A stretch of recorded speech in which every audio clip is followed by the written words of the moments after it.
Welcome, everyone, to Black Families Technology Awareness Day at Rensselaer Polytechnic Institute. We are so pleased that students of all ages around the country and across the globe have registered for today's activities, as well as their parents, guardians, teachers, and mentors. I am so glad that all of you are with us. I must begin by thanking Mr. Jonathan Wexler, our Vice President for Enrollment Management, and Dr. Lee McElroy Jr., Associate Vice President and Director of Athletics, for putting together our event. To our students, as Mr. Wexler mentioned, today I am President of Rensselaer Polytechnic Institute, the nation's oldest technological research university. But I once was just like you, a student who loved math and science and who discovered that a lot of fun could be had with the tools of science and math. For example, when I was in elementary school, I used to capture live bees in my family's backyard, bumblebees. I kept them in mason jars under our back porch so that I could observe how they behaved and what they ate under different conditions, such as the relative amount of light and darkness they were exposed to during the day. In other words, I was conducting experiments in circadian biology, which refers to the chemical clocks or processes inside our cells that respond to cycles of light and dark during a 24-hour day. Our circadian clocks tell us when to feel alert, when to feel sleepy, when to feel hungry, and so much more. Now, a month from now, when most of us in the United States set our kitchen clocks forward an hour for daylight saving time, you probably will feel sluggish for a few days afterwards.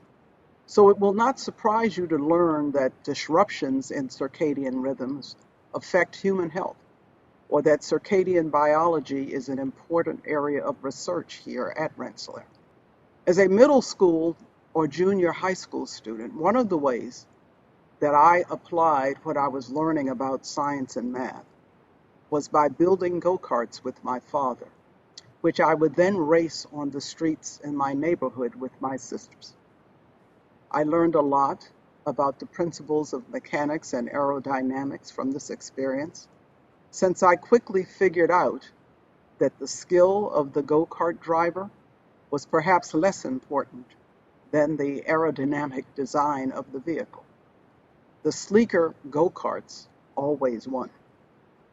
I am sure that all of you are similarly curious about the way things work in the world around you, whether in the natural world or in the world that we humans shape through our understanding of science, math, and engineering.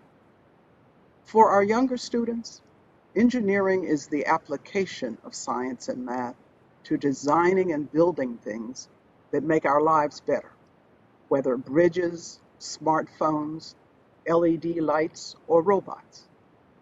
I am so glad that you will have the fun today of participating in design challenges and experiments, that you will design the car of your dreams, or make a lava lamp using Alka-Seltzer, or consider how to grow plants in space to feed astronauts on long voyages, or visualize the proteins that allow organisms to thrive in the most extreme environments on Earth.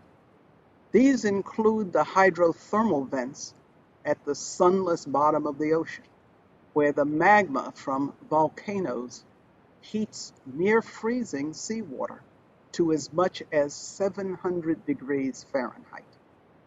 I hope that your sessions today will reinforce for you how powerful a STEM education really is, and also that it is possible to think and explore like a scientist or engineer every day, in school, at home, and out in the world.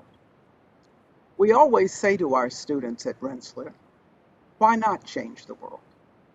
This is our challenge to them, but also an expression of our confidence in them because we know that young people do and will change the world. Our students work alongside their professors on the very hardest of problems, including understanding and fighting COVID-19 and preventing future pandemics, and finding ways to mitigate climate change, whether by designing smarter, more energy efficient schools, houses, and offices, or by devising better batteries for the storage of solar or wind energy, or by inventing electrical vertical takeoff and landing aircraft, multi-rotor helicopters that could take us from place to place with zero carbon emissions. I'm so glad that you will have the opportunity to get to know Rensselaer students and faculty during your program today, since we very much hope that your studies will lead you to a STEM education in college and possibly to Rensselaer in a few years. We always are looking for excellent students. We truly do need all of you to change the world. While I have emphasized the power of the tools you are gaining by studying science and math, it is your own spirit and sense of inventiveness that will determine how you use those tools. The world needs that special quality that only you can bring to address its greatest challenges and to create sweeping new opportunities that benefit all of us. So please, continue to follow your curiosity. Continue to imagine the improvements you would like to see in the world around you, and continue to learn as much as you possibly can. Please enjoy the program.